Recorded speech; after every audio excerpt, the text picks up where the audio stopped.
Welcome to Let Me Fix This. Enjoy the video. You begin by opening settings and navigating to display and brightness or accessibility depending on your iPhone model. Tap the Appearance or Theme section to reveal visual style options. This is where glass effects live. You do this because turning off the glass layer reduces blur and vibrancy that cause contrast issues. Once there, make sure your device is on the latest update so options match. Now select the appearance controls to move to the next step and prepare to disable the theme. You now locate the specific toggle labeled glass or transparency and switch it off.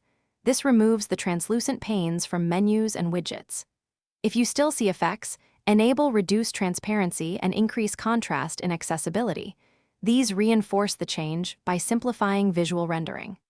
Once toggled, exit settings and perform a quick restart to ensure system apps and third-party apps pick up the new style. Make sure to check Control Center and lock screen for consistent appearance across the interface.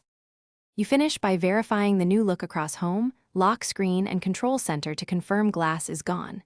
If any app still shows translucency, update that app or toggle its in-app appearance settings. Some apps cache visuals. If problems persist, reset display settings or use reset all settings as a last resort. This keeps data but restores system defaults. If nothing works, contact Apple support.